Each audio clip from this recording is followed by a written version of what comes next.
Good morning. As I understand it, you're going to speak for 12 minutes. Correct, Your Honor. John Tracy from Young Connolly, Stargett and Taylor here on behalf of Ingleside, and I can still say good morning because the clock here says 11:59. Mr. McAllister will be handling the second issue, 12 and 8 minutes. What I'd like to do is respond to some of the questions that Your Honors had posed to Mr. Abbott with regard to this issue.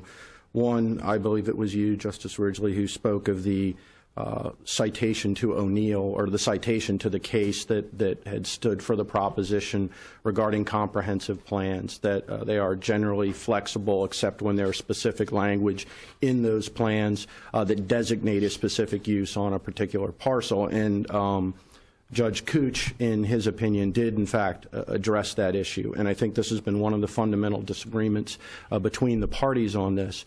The petitioners have been advocating from the beginning, that there is a specific use called out for this parcel in the comprehensive plan, and that's simply not the case. In fact, if you look at the three planning maps that have been referenced in the briefs by the parties in this instance, there's only one plan map that actually identifies use specifically, and that shows a high-density residential use for this parcel.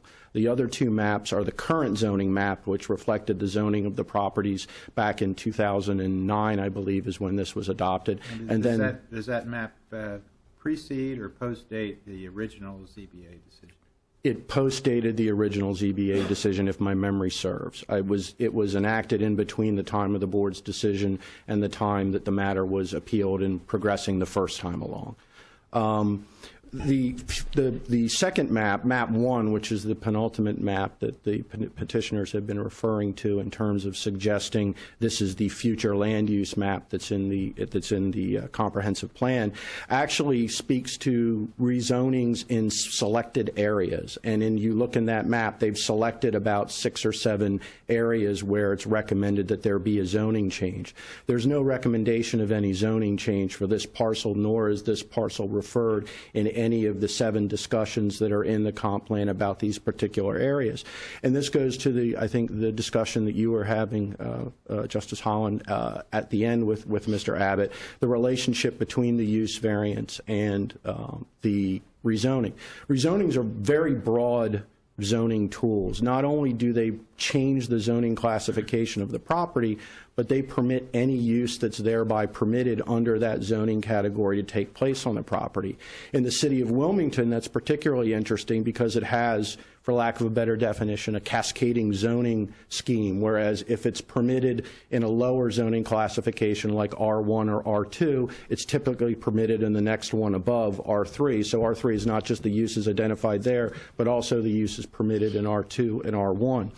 The use variance doesn't do that. The use variance does one thing and one thing only. It permits a specific use that's been vetted by the Board of Adjustment in accordance with city and, in this case, state law to take place on that property. If that use is terminated, you can't then go and say, well, it was permitted for me to operate a dry cleaner here. I'm now going to go ahead and throw a 7-Eleven in there because they're both commercial uses. That's not allowed. The use variance only allows for a singular use to take place on the property. So it's in Blake, the conditional use case that's cited in our briefs, you find a long discussion about the propriety of a conditional use as an effective zoning tool when dealing with one of these issues where you have a property that can effectively be used under this existing zoning category, but yet you don't want to open the floodgates to any other use that might be available under the new zoning category. Instead, you agree with the applicant that a particular identified use that's permitted under the conditional use scheme in Blake, for instance, can go there.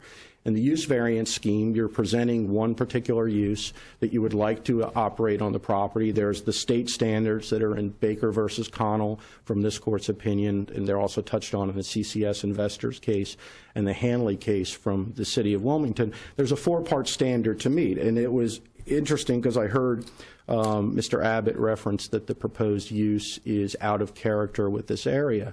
Besides the discussion that you were having, Justice Holland, with regard to what's next door, and in fact these two buildings are physically connected. There's a walkway as well as an enclosed connector there. Mr. Abbott acknowledged this being out of character, and actually one of the four standards that you have to satisfy in the rezoning, in the use variance classification is that the use will not alter the essential character of the neighborhood. The Board of Adjustment found that this proposed use would not alter the essential character of the neighborhood. That decision was not appealed to the Superior Court in either of the two appeals from this matter, I believe, and has certainly not been appealed to this court here. So really, at the end of the day, what you have in this matter, as I see it, is there's been a fundamental difference of the parties in terms of how to interpret the comprehensive plan.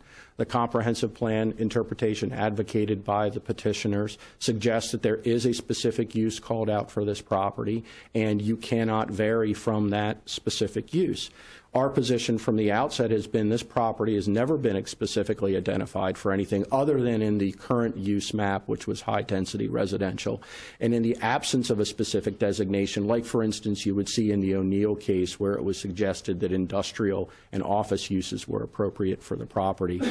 In the absence of that, what you're left with is to look at the text of the plan as a whole. There's the citywide comprehensive plan, which is not something that should be dismissed because it's the framework that governs development in the entire city. And then there's the addition of the West Side Comprehensive Plan as well as the other neighborhood plans. As Judge Cooch did a very good job of outlining, there are a number of different goals called for by these plans. As Chancellor or Vice Chancellor Noble noted in O'Neill, these can often be in conflict with each other, and you just have to look to see, again, not strict conformity like suggested at one point by the petitioners, but is the chosen use consistent? Here, it was determined that based on the goals in the plan, and meeting the use variance criteria, which is the additional step in the process, that this proposed use satisfied all of the various goals, or fit within, I guess is a better way to say, all of the various goals within the comp plans, and determined it to be appropriate. There's an additional sideline that's been discussed in these briefs. The citywide comprehensive plan, of course, notes that there are going to be these neighborhood comprehensive plans, and there's a whole number of them. We're only focused on one here, and that those comprehensive plans are part of the process. It is interesting to note, however, that those neighborhood comprehensive plans are not vetted by the state in the same way that the citywide comprehensive plan is. If the court is familiar, there's the entire PLUS process where you go through the comprehensive planning process and then you submit the comprehensive plan to the state for certification, and then it comes back and it gets approved. That doesn't happen with these neighborhood plans. These neighborhood plans are vetted by the group that's come together to create them, and they are approved by City Council, and then they're sent to the state, so the state has them on file, but they are not reviewed in the process of the typical comprehensive plan review process. It's been our contention, or my contention, and I don't think the court needs to necessarily reach this here, and this is following up on the last conversation, Justice Holland, you were having with Petitioners Council. My own feeling is that were the petitioners' position to be adopted with regard to the use variance and its relationship to the comprehensive plan, that it would be very difficult, if not impossible, to ever get a use variance. The courts have been clear, CCS Investors, Hanley, that a use variance allows a use not otherwise permitted in that zoning category to enter onto a property because the applicant has demonstrated they can't meet the criteria of the current zoning, and for whatever reason a use variance as opposed to a rezoning is a more appropriate way to do that. If you take the petitioner's argument that MAP 1 controls this, then you would be locked into a position where you could never put a different use on that property. And if you accept the interpretation that they've suggested, that is that only low-density residential is permitted on the property, then the question becomes, could other uses otherwise permitted in R1, such as schools, various municipal service buildings and the like, could those even take place? Because they're not actually residential uses on the property. Here, I don't think you need to reach it because, MAP 1 only talks about proposed rezonings in selected areas of the west side. It's not casting a net over the entire west side and saying this is what it should be. We're targeting these particular parcels. In addition, you have the current land use map, that's MAP D, I believe, which shows this as high-density residential use, so that the award of a use variance in that regard is not out of character with what the comprehensive plan is calling for. It's a difficult question, but here I don't think there has to be a global pronouncement, because I think we can rely on what the City of Wilmington's comprehensive plans and how this fits in. But as you get to the more global question, I think it could be problematic, because the use variance is going to allow somebody to do something on the property that's not permitted by the zoning code, and more likely than not could potentially be in conflict with a future land use map that often casts wide nets on particular areas as opposed to drilling down on the parcel by parcel. Again, I think here it's fairly safe.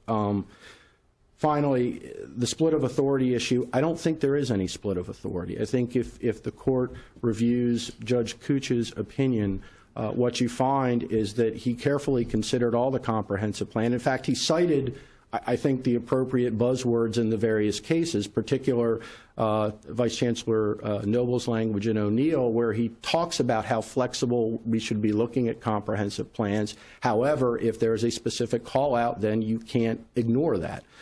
Judge Couch had all of that within his opinion as he was giving a very long dissertation about comprehensive planning. And at the end of the day, he concluded that I believe there was no specific use called out for this property. And when that is the case, you simply then move along and look at the comprehensive plan as a whole and see whether or not the proposal fits within the terms of the comprehensive plan. Here, the court concluded that it did, and we're asking this court to affirm that decision. Thank you. Thank you.